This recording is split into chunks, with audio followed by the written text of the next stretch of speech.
Hello बच्चों, ये question आपका वर्क एनर्जी एंड पावर का एनसीईआरटी का क्वेश्चन है। ठीक है, चलिए क्वेश्चन स्टार्ट करते हैं। देखिए क्वेश्चन क्या कह रहा है। A human pushes a trunk on a railway platform which has a rough surface. She applies a force of 100 newton over a distance of 10 metre. बच्चों क्या है, ये आपका प्लेटफॉर्म है, रेलवे प्लेटफॉर्म है और ये एक रफ सरफेस है। ठीक है, अब यहाँ पे क्या कर रही है, एक वुमेन क्या कर रही है, किसी ट्रंक को पुश कर रही है, फोर्स लगा करके पुश कर रही है। C applies a force of 100 newton over a distance of 10 metre. उसने क्या किया, 10 मीटर की डिस्टेंस तक 100 न्यूटन का फोर्स उस पर अप्लाई किया। ठीक है, मतलब वो कांस्टेंट फोर्स जो है 10 मीटर की डिस्टेंस तक अप्लाई करती रही। मान लीजिए यहां से लेकर के यहां तक का जो डिस्टेंस है 10 मीटर है, तो वो कंटिन्यूसली इस पे जो है 100 न्यूटन का फोर्स अप्लाई कर रही थी। यहां से लेकर के यहां तक उसने जो है 100 न्यूटन का फोर्स ये अप्लाई किया है, कांस्टेंट फोर्स अप्लाई किया। ओके, इससे आगे लिखा है thereafter she gets progressively tired and her applied force reduces linearly with distance to 50 newton. लेकिन थोड़ी देर के बाद क्या होता है, वो थक जाती है, थकने के बाद जो उसका फोर्स जो है रिड्यूसेस लीनियरली, मतलब एक कांस्टेंट रेट से रिड्यूस होने लग जाता है और वो विद डिस्टेंस रिड्यूस होता रहता है और वो फाइनली कितना हो जाता है, 100 के बाद जो है 50 न्यूटन हो जाता है। यहां तक तो 100 न्यूटन था फोर्स, 100 न्यूटन का फोर्स लगा रही थी वो, लेकिन उसके बाद वो हल्के हल्के रिड्यूस होने लगता है, रिड्यूस होने लगता है और वो फाइनली कितना हो जाता है, 50 न्यूटन हो जाता है। तो सपोज करके ब्लॉक जो है अभी भी वो औरत क्या कर रही है, उस पर फोर्स लगा रही है, लेकिन फाइनली वो फोर्स क्या हो रहा है, रिड्यूस होने में लगा हुआ है। उसके बाद वो रिड्यूस हो रहा है, रिड्यूस हो रहा है, रिड्यूस हो रहा है और फाइनली यहां पे आकर के वो जो फोर्स हो जाता है वो कितना हो जाता है, 50 न्यूटन हो जाता है। ठीक है, देखो the total distance through which the trunk has been moved is 20 metre. इस ट्रंक को जो टोटल डिस्टेंस मूव किया गया है वो 20 मीटर तक मूव किया गया है। यहां से लेकर के यहां तक का जो डिस्टेंस है 20 मीटर है। ठीक है, तो यहां से लेकर के यहां तक का डिस्टेंस 20 मीटर है, तो इसका मतलब यह है कि 10 मीटर की डिस्टेंस तक तो उसने ये 100 न्यूटन का कांस्टेंट फोर्स लगाया, लेकिन उसके बाद ये फोर्स क्या होता है, रिड्यूस होने लग जाता है। तो ये यहां तक तो 10 मीटर है, तो ये जो नेक्स्ट 10 मीटर है, यहां नेक्स्ट 10 मीटर तक जो है फोर्स रिड्यूस हो रहा है और फाइनली रिड्यूस होते होते 50 न्यूटन हो जाता है। ठीक है, अब आगे लिखा है plot the force applied by the women and friction force which is 50 Newton versus displacement. बच्चों यहाँ पे फ्रिक्शन फोर्स भी दे रखा है, देखो, and the friction force which is 50 Newton versus displacement. जैसे जैसे डिस्प्लेसमेंट हो रहा है तो डिस्प्लेसमेंट की अपोजिट डायरेक्शन में फ्रिक्शन फोर्स भी लग रहा है। फ्रिक्शन फोर्स जो है 50 न्यूटन आपका दे रखा है। देखो बच्चों, जब ये ब्लॉक इधर मूव करेगा तो अपोजिट डायरेक्शन में फ्रिक्शन फोर्स भी लगेगा इसमें। ठीक है, ये फ्रिक्शन फोर्स भी इसमें कंटिन्यूअसली लग रहा है और जो फ्रिक्शन फोर्स दे रखा है हमें 50 न्यूटन दे रखा है, ये कांस्टेंट है। तो यहाँ पे ये फ्रिक्शन फोर्स है, फ्रिक्शन फोर्स हमें ये 50 न्यूटन गिवन है। अप्लाइड फोर्स तो पहले ये 10 न्यूटन है, फिर ये उसके बाद जो रिड्यूस होता रहता है अप्लाइड फोर्स, यहाँ पे हमें ये गिवन है। अब देखो हमें यहाँ पे क्या करना है, प्लॉट द फोर्स अप्लाइड। ये जो फोर्स अप्लाई हो रहे हैं उन्हें हमें प्लॉट करना है और फ्रिक्शन फोर्स को भी प्लॉट करना है। ठीक है, तो हमें यहाँ पे ग्राफ बनाना है, बाकी कुछ नहीं करना। फिर कैलकुलेट द वर्क डन भी कैलकुलेट करना है बाय दी टू फोर्सेस। ये जो दो फोर्सेस हैं, एक फ्रिक्शन फोर्स और एक ये अप्लाइड फोर्स, इनका वर्क डन भी हमें कैलकुलेट करना है। सबसे पहले इन फोर्सेस को यहाँ पे प्लॉट कर देते हैं। देखो स्टार्टिंग में क्या हुआ, 10 मीटर की डिस्टेंस तक तो ये 100 न्यूटन का फोर्स लग रहा था। तो बच्चों ये एक एक्सिस मैंने ये बना रही है, ये आपकी डिस्प्लेसमेंट की एक्सिस है। ठीक है, ये आपका डिस्प्लेसमेंट का एक्सिस है, ये डिस्प्लेसमेंट का एक्सिस है। अब देखो एक तो अप्लाइड फोर्स है और एक फ्रिक्शन फोर्स भी है, तो ये वाला जो एक्सिस है ये आपका अप्लाइड फोर्स का एक्सिस है। ठीक है, अप्लाइड फोर्स का एक्सिस है। ठीक है, और ये वाला जो है आपका ये फ्रिक्शन फोर्स का एक्सिस है, ये डाउनवर्ड डायरेक्शन में। फ्रिक्शन अप्लाइड फोर्स के अपोजिट डायरेक्शन में ये फ्रिक्शन है ना, देखो अप्लाइड फोर्स इस डायरेक्शन में, फ्रिक्शन की तरह अपोजिट डायरेक्शन में, तो ये आपका फ्रिक्शन फोर्स है। हमें यहाँ पे प्लॉट करना है इसे। तो देखो स्टार्टिंग में फोर्स जो है 100 न्यूटन है, वो कितने मीटर तक लगा है, 10 मीटर की डिस्टेंस तक लगा है। ठीक है, तो सपोज करके यहाँ पे ये आपका ये 10 मीटर है, मान लीजिए यहाँ से लेकर के यहाँ तक 10 मीटर है और यहाँ पे ये आपकी अप्लाइड फोर्स है, तो कहीं पे हम यहाँ पे ये 100 न्यूटन मान लेते हैं। ठीक है, ये पॉइंट आपका 100 न्यूटन का पॉइंट है और ये वाला जो पॉइंट है ये 10 मीटर का, यहां से लेकर के ये ओरिजिन पॉइंट है, यहां से लेकर के यहां तक का डिस्टेंस ये 10 मीटर है। अब बच्चों यहां पे क्वेश्चन में कह रहा है कि 10 मीटर की डिस्टेंस तक उसने 100 न्यूटन का फोर्स लगाया है, तो इसके लिए हमें ग्राफ बनाना है। तो देखो ये 10 मीटर, ये ऊपर जाओगे जब आप यहां पे, तो यहां पे आपको एक पॉइंट मिलेगा। ठीक है, ये पॉइंट, तो यहां से आपको एक स्ट्रेट लाइन ड्रॉ करनी है। ठीक है, ये आपका ग्राफ है। ठीक है, ये आपका क्या है, ग्राफ है।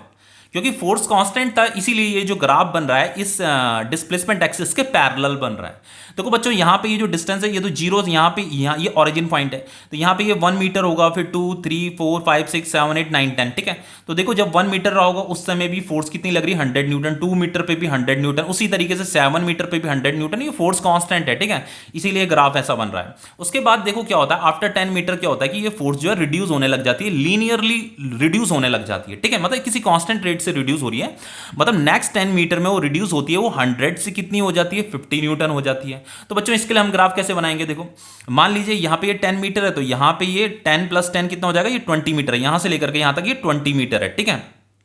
तो नेक्स्ट 10 मीटर में वो फोर्स क्या हो रही है, 100 से 50 हो जाती है, रिड्यूस हो जाती है। तो देखो ये 100 है, तो यहाँ पे जस्ट इसका जो हाफ होगा, ये वाला जो पॉइंट होगा, ये 50 न्यूटन होगा, ओके। अब देखो यहाँ पे, यहाँ से लेकर के यहाँ तक वो फोर्स क्या हो रहा है, रिड्यूस हो रहा है। तो देखो यहाँ पे मुझे एक पॉइंट मिलेगा, ये इसकी सीधाई में यहाँ पे एक पॉइंट मिलेगा। तो यहाँ से आपको क्या करना है, यहाँ से इस पॉइंट के साथ इस लाइन को ज्वाइन कर देना, ठीक है। ये आपका ग्राफ है, ये आपका ग्राफ है, ये आपका ग्राफ है। ये जो नेक्स्ट 10 मीटर है, 10 मीटर में वो फोर्स क्या होता है, रिड्यूस हो रहा था, इसीलिए ग्राफ क्या हो रहा है, डाउनवर्ड डायरेक्शन में ऐसे स्ट्रेट लाइन में चल रहा है। इसका मतलब ये फोर्स क्या हो रही है, ये फोर्स रिड्यूस होने में लगी हुई है, ठीक है। 10 मीटर से 20 मीटर तक ये फोर्स क्या हो रही है, रिड्यूस हो रही है। अब हमें देखो यहाँ पे, ये तो अप्लाइड फोर्स का ग्राफ हो गया, हमें यहाँ पे फ्रिक्शन फोर्स के लिए भी फोर्स ग्राफ प्लॉट करना है यहाँ पे। तो फ्रिक्शन फोर्स अपोजिट डायरेक्शन में लग रही है, ठीक है। फ्रिक्शन फोर्स कितनी है, 50 न्यूटन है। तो फ्रिक्शन फोर्स तो ये अपोजिट डायरेक्शन में ना, तो ये वाली एक्सिस है, ठीक है। तो हमने यहाँ पे मान लिया ये 50 न्यूटन का पॉइंट है, -50 लेंगे हम इसे, क्योंकि ये वाली नेगेटिव एक्सिस होती है, तो ये -50 न्यूटन है। तो ये जो 50 न्यूटन का फोर्स है, ये कांस्टेंट है, ये कंटिन्यूअसली अपोजिट डायरेक्शन में लग रहा है और 20 मीटर की डिस्टेंस तक लगा है। तो यहाँ पे देखो ये 20 मीटर की डिस्टेंस ये है, यहाँ से लेकर के यहाँ तक ये 20 है। तो यहाँ पे हमें एक पॉइंट मिलेगा, ठीक है, ये वाला पॉइंट यहाँ पे मिलेगा। तो यहाँ से आप एक स्ट्रेट लाइन ड्रॉ कीजिए, क्योंकि फोर्स कांस्टेंट है, इसीलिए हमें ये इस डिस्प्लेसमेंट एक्सिस के पैरेलल हमें ग्राफ ड्रॉ करना पड़ रहा है, ठीक है। जैसे यहाँ पे ड्रॉ किया था, ये वाली फोर्स भी कांस्टेंट थी, ये फ्रिक्शन भी कांस्टेंट है, इसीलिए ग्राफ जो है इस डिस्प्लेसमेंट एक्सिस के पैरेलल बन रहा है। अब देखो बच्चों, इतना ये ग्राफ बन गया। अब देखो इसके बाद हमें क्या करना है, यहाँ पे हमें वर्क डन कैलकुलेट करना है, work done by the two forces. ये जो दो फोर्स लग रही थी यहाँ पे, एक तो अप्लाइड फोर्स और एक फ्रिक्शन फोर्स, इनका वर्क डन कैलकुलेट करना है। तो हम कैसे कैलकुलेट करेंगे, सबसे पहले यहाँ पे नेमिंग कर देते हैं। ये वाला जो पॉइंट है ये ए है, ये वाला पॉइंट बी हो जाएगा आपका, ये आपका सी है सपोज करके, ये वाला पॉइंट भी होगा, ये हम डी बोल देते हैं, इस वाले पॉइंट को ई बोल देते हैं, इसे एफ मान लेते हैं, फिर ये जी हो जाएगा और ये आपका एच हो जाएगा, ठीक है। अब देखो हम क्या करेंगे, यहां पे देखो हमें स्टार्टिंग में अप्लाइड फोर्स के लिए वर्क डन कैलकुलेट करना है। Work done by applied force. अब देखो यहाँ पे जो अप्लाइड फोर्स है ना, एक तो ये 100 न्यूटन का अप्लाइड फोर्स है, अब फिर फोर्स रिड्यूस भी हो रहा है, 100 से 50 रिड्यूस हुआ, तो एक ये वाला फोर्स का ग्राफ भी है। तो हमें यहाँ पे वर्क डन कैलकुलेट करना है। तो वर्क डन कैसे कैलकुलेट करेंगे, पहले ये जो 100 न्यूटन ने इस 100 न्यूटन फोर्स ने जितना वर्क डन किया उसे कैलकुलेट करेंगे। तो देखो 100 न्यूटन जो है ये 10 मीटर की डिस्टेंस तक लगा है। तो हम क्या करेंगे, यहाँ से एक नीचे की तरफ एक लाइन प्रोड्यूस कीजिए, ऐसे नीचे की तरफ एक लाइन प्रोड्यूस कीजिए। अब बस हमें क्या करना है, अगर इस 100 न्यूटन का आपको वर्क डन कैलकुलेट करना है, तो बस ये जो आपको A B E and F, बस इसका एरिया कैलकुलेट करना है। जो भी इसकी एरिया की वैल्यू आएगी वही वर्क डन की वैल्यू होगी, ठीक है। इस 100 न्यूटन ने जो वर्क डन किया है वो इस एरिया के इक्वल होगा, ठीक है। अब देखो नेक्स्ट हमें ये फोर्स क्या हो रहा है, 100 न्यूटन के बाद ये फोर्स जो है आफ्टर 10 मीटर के बाद जो रिड्यूस हो रहा है, ठीक है, 100 से वो 50 हो जाता है। तो हमें यहाँ का भी वर्क डन कैलकुलेट करना है। तो उसके लिए भी हम क्या करेंगे, नीचे की तरफ एक लाइन प्रोड्यूस करेंगे, और ये जो आपको देखो ये एक ट्रैपेजियम बन रहा है, ठीक है, इसे ट्रैपेजियम बोला जाता है। ये दो पैरेलल साइड है, ये दो नॉन पैरेलल साइड है, तो ये ट्रैपेजियम है। तो इस ट्रैपेजियम का एरिया कैलकुलेट करेंगे, तो जो इसका एरिया आएगा वो किसके इक्वल होगा, ये जो ग्राफ है ना, ये जो 100 न्यूटन से 50 न्यूटन तक ये जो फोर्स यहाँ पे रिड्यूस हो रहा था उसका वर्क डन होगा ये, ठीक है। अब फिर हमें यहाँ पे फ्रिक्शन फोर्स का भी वर्क डन कैलकुलेट करना है। तो यहाँ पे हम ऊपर की तरफ एक लाइन ड्रॉ करेंगे।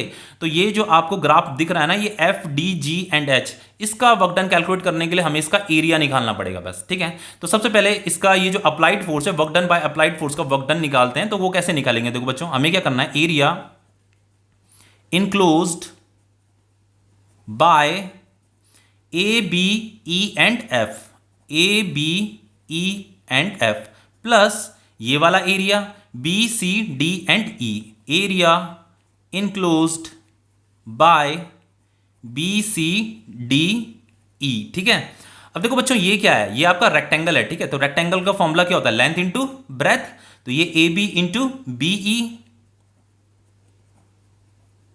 प्लस ये आपका क्या है, बी सी डी ई। देखो ये बी सी डी ई ये आपका ट्रैपेजियम है। तो ट्रैपेजियम का फॉर्मूला क्या होता है, half into sum of parallel sides. तो देखो सम ऑफ पैरेलल साइड्स क्या है, ये दोनों पैरेलल साइड है, तो ये इनका सम करना है, ठीक है। B E plus C D, तो यहां पे आ जाएगा B E plus C D into, अरे ये जो दो पैरेलल साइड्स हैं इनके बीच का जो सेपरेशन है, ये वाला सेपरेशन, ठीक है, यहां से लेकर के यहां तक का डिस्टेंस, ये दो पैरेलल साइड्स के बीच का डिस्टेंस, ये भी लिया जाता है ई डी ई, तो यहां पे इनटू डी ई आएगा, ठीक है, यही ट्रेपेजियम का फॉर्मूला होता है।